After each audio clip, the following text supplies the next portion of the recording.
Because guess what? We got. Are you still looking for record store day stuff? That is absolutely awesome. Are you still looking for your Leve or your Bruno Mars? Or are you looking for your Taylor Swift? Or are you looking for your Olivia Dean? Or any of this? Because guess what? We got.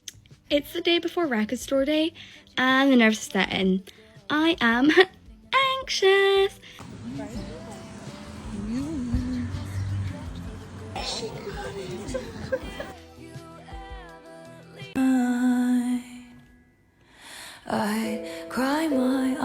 Right now, as you're watching this, thousands of women are standing in lines outside small record shops in cities you've never heard of. Some of them drove 2 hours in the dark. Some of them brought their daughters. Some of them brought coffee and blankets and stood on sidewalks since before the sun came up. And they're not waiting for a concert. They're not waiting for a meet and greet. They're waiting to hold a piece of purple vinyl in their hands. A 7-inch record that plays one song. One single song. And the reason they're doing this, the reason grown women are setting alarms for 4 a.m. on a Saturday, isn't because of the music. It's because of what this record represents. And once you understand what Taylor Swift actually did today, you'll understand why this might be the most beautiful thing she's ever done. Subscribe to this channel because we talk about Taylor Swift the way she deserves to be talked about, not the headlines, the heart behind them. Today is April 18th, 2026. It's Record Store Day. And if you don't know what that means, let me tell you, because it matters more than you think. Record Store Day is one day a year when artists release special limited edition vinyl records that you can only buy in person at independent record stores. Not Amazon, not Target, not Walmart. Small, local, independent shops. The kind that smell like dust and discovery. The kind that have been slowly disappearing for 20 years because the world decided music was supposed to be invisible, stored on phones, streamed through earbuds, never held in your hands. And today, Taylor Swift released a limited edition vinyl of her song, Elizabeth Taylor, exclusively through those small shops. The record is called the Cry My Eyes Violet Glitter pressing. It's a 7-inch disc pressed on galactic purple and blue vinyl with black and white collectible cover art. The A-side is the original album version of Elizabeth Taylor from The Life of a Showgirl. The B-side is something fans have been dying to hear. An exclusive version called the So Glamorous Cabaret version. A stripped-down, piano-driven reimagining that has never been available anywhere else. You cannot stream it. You cannot download it. The only way to hear it is to hold the record in your hands and put the needle down. But the record itself isn't the real story. The real story is why Taylor chose to do it this way. And when you understand her reason, you'll see something about Taylor Swift that no award show, no chart position, and no streaming record has ever shown you. Here's what most people don't know about Record Store Day. For the small independent record shops that participate, this one day can account for 10 to 20% of their entire annual revenue. One single day. Think about that. A tiny store in a strip mall in a town you've never visited makes enough money on Record Store Day to keep the lights on for 2 more months. And the reason those stores survive is because artists like Taylor Swift choose to put their music there instead of everywhere. Taylor Swift could have released this vinyl through her own online store. She would have sold more copies. She would have made more money. She would have had more control. But she didn't. She deliberately chose to send her fans, millions of them, directly into small independent businesses. She turned her fan base into an economic force that walks through the doors of shops that are struggling to survive in a world that doesn't value physical music anymore. That is not a marketing strategy. That is a woman using her power to protect something she loves, and fans showed up.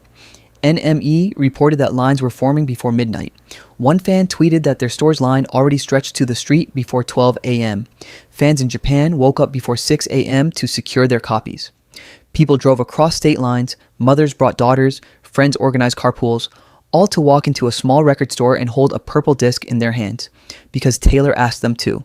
But to understand why this moment is so much bigger than a vinyl release, you have to understand what Taylor Swift has been doing for physical music for the last 15 years. And honestly, what she's been doing might be the most quietly revolutionary thing any artist has ever done. In 2022, Taylor released the Folklore Long Pond studio sessions on vinyl for Record Store Day, and it became one of the top sellers of the entire event. Last year, she and Post Malone released Fortnite as a Record Store Day exclusive, and it did the same thing. Every single time Taylor participates, she becomes the reason thousands of people discover their local record store for the first time. But it goes deeper than Record Store Day. The Life of a Showgirl sold over 4 million album equivalent units in its opening week. 4 million. and a massive portion of those were physical sales. Vinyl, CD, cassette. In an era where most artists don't even bother pressing physical copies because the margins are thin and the logistics are hard, Taylor Swift makes it the centerpiece of every album release. She designs variant covers. She presses colored vinyl. She includes collectible inserts that you can only get in the physical version. She treats every vinyl like a piece of art, not a product. And the result is that Taylor Swift has almost single-handedly kept the vinyl industry alive for an entire generation of music fans. Billboard has reported it. The IFPI has confirmed it. The numbers don't lie. When Taylor Swift releases physical music, the entire industry moves. And here's the part that makes this personal. Taylor has said publicly that watching vinyl sales grow in the last few years has been a true joy for her.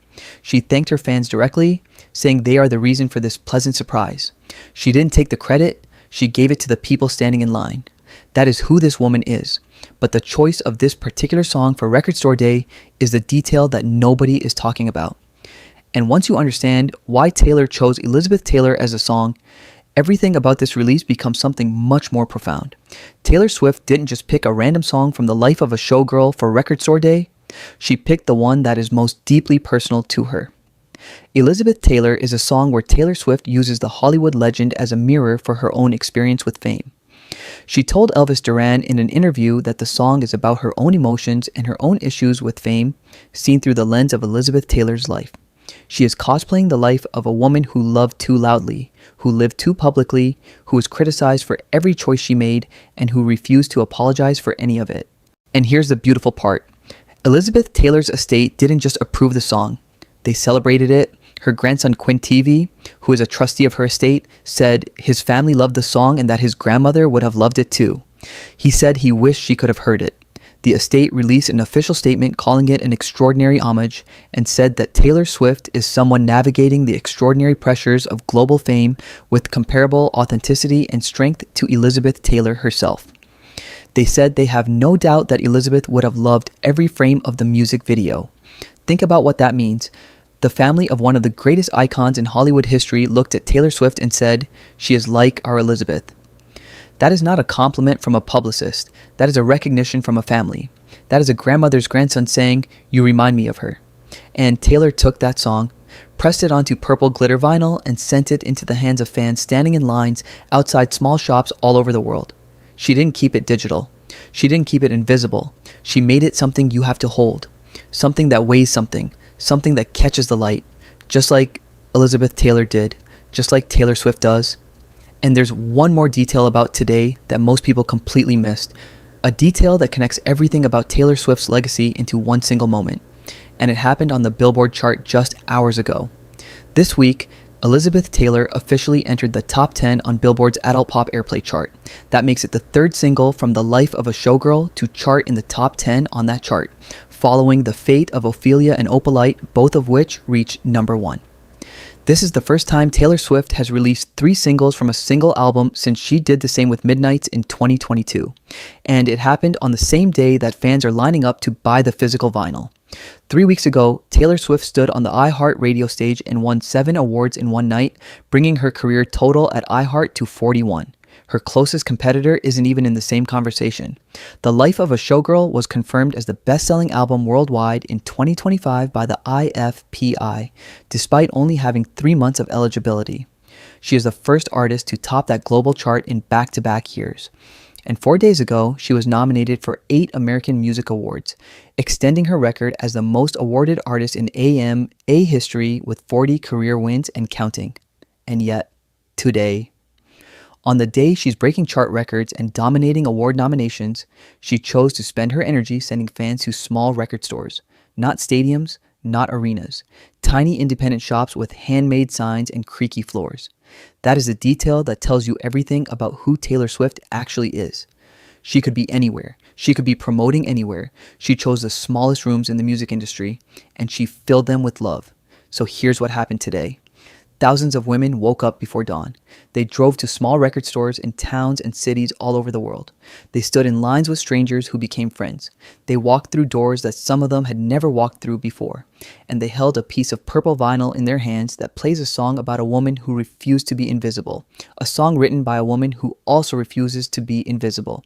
And pressed onto a disc that can only be found in the places the world has been trying to forget. Taylor Swift didn't just release a record today. She reminded the world that music is supposed to be something you can touch, something you can hold, something that weighs something in your hands.